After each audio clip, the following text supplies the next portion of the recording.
ഇന്നൊരു day in my life ആയാലോ? ദാ മെയിൻ കറി കിടന്ന് തിളയ്ക്കുന്ന നിങ്ങൾ ചിന്തിക്കുന്നുണ്ട് ഇതെന്ത് പ്രാന്താണ് അവർ കഴുകി വെക്കുന്നത് എന്തിന്? ഇത് നമ്മുടെ പഞ്ചായത്തിൽ നിന്ന് ചേച്ചിമാർ വരുമ്പോൾ കൊടുക്കാനാണ്. എന്തിനാണ് ഇട്ട് കത്തിക്കുന്നത്? അത് കാരണമാണ് കേട്ടോ. മോളിന്ന് സ്കൂളിൽ പോയില്ല, അവൾക്ക് പനിയാണ് കേട്ടോ. മോന് മല്ലായിട്ടും പോയിട്ടുണ്ടേ. ഞാൻ വീഡിയോ എടുക്കുന്നതുകൊണ്ട് നാണം വന്നതാണ് കേട്ടോ.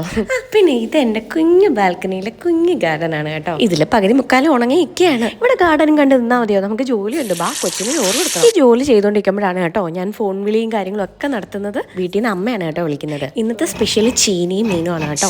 ചീനി ഞാൻ സവോളയും ഇഞ്ചിയും പച്ചമുളകും ഒക്കെ വാട്ടിയിട്ടാണ് ഇതുപോലെ ചെയ്തെടുക്കുന്നത്. നിങ്ങളൊക്കെ ഇങ്ങനെയാണോ ചെയ്യുന്നത്? കമന്റ് ചെയ്യണേ. ഇതുപോലെ ചെയ്യുന്ന ചീനി എനിക്ക് ഭയങ്കര ഇഷ്ടമാണ് കേട്ടോ. എനിക്ക് അടുക്കളയിൽ കുക്ക് ചെയ്യുന്നതിനെക്കാട്ടി ഏറ്റവും ഇഷ്ടമല്ലാത്ത കാര്യം നമ്മൾ ഈ പാത്രം കഴുകലാണ്. ഒരു കെട്ടുണ്ടെന്നേ. ഇനി ഞങ്ങൾ പോയി ഫുഡ് കഴിക്കട്ടെ. സാധാരണ ഞാൻ 5 മണിക്ക് എണീറ്റ് ജോലി ഒരു 7 മണിയാകുമ്പോഴത്തേക്ക് എല്ലാം ഫിനിഷ് ചെയ്യുന്നതാണ്. പക്ഷേ ഇന്ന് അല്ലായിട്ടിന് ചോറ് കൊണ്ടുപോകണ്ടായിരുന്നു, അതുകൊണ്ട് തന്നെ താമസിച്ചു കേട്ടോ. മോൻ വന്നിട്ടുണ്ട്. വൈകിട്ട് രണ്ടുപേരോട് ഗുസ്തിയാണ്. പിന്നെ ചോറൊക്കെ വാരി കൊടുത്തു. TV കണ്ടെങ്കിലേ ചോറുള്ളൂ. പിന്നെ ഇതിൻ്റെ ഇടയ്ക്ക് ഞാനൊരു വീഡിയോ എടുക്കാൻ പോയിട്ടുണ്ടായിരുന്നു. നമ്മുടെ കൊല്ലത്തിനെ കുറിച്ചിട്ടൊരു വീഡിയോ ആണ്. നിങ്ങൾ കണ്ടിട്ടില്ലാത്തവർ അതോടെ ഒന്ന് കണ്ടു നോക്കണേ. പിന്നെ വാഷിംഗ് മെഷീനിൽ നിന്ന് കുറച്ച് തുണിയൊക്കെ എടുത്തിടാനുണ്ടായിരുന്നു, അതൊക്കെ ഇട്ടു. പിന്നെ മോനുമായിട്ട് കുറച്ച് നേരം കളിക്കാൻ വയ്യാത്തതുകൊണ്ട് അതും എൻ്റെ തലയിലായി കേട്ടോ. അവൻ്റെ കൂടെ കുറച്ച് നേരം ഞാൻ കളിക്കണം. ഇത് എന്താണാവോ, എന്തോ കളരിയാണെന്ന് തോന്നുന്നു കേട്ടോ. ഇനി നമുക്ക് സമയമില്ല, വേഗം തൂത്തിറക്കി കുളിച്ചിട്ടൊക്കെ വിളക്ക് കത്തിക്കണം.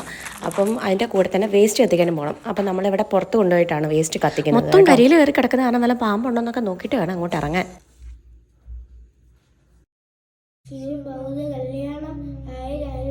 ഞങ്ങളെല്ലാം കുറച്ച് നേരം പ്രാർത്ഥിച്ചു, പഠിച്ചു. പിന്നെ അപ്പോഴത്തേക്ക് അല്ലേട്ടൻ വന്നു. ഇനി ഞങ്ങൾ കിടക്കാണ്. Good night.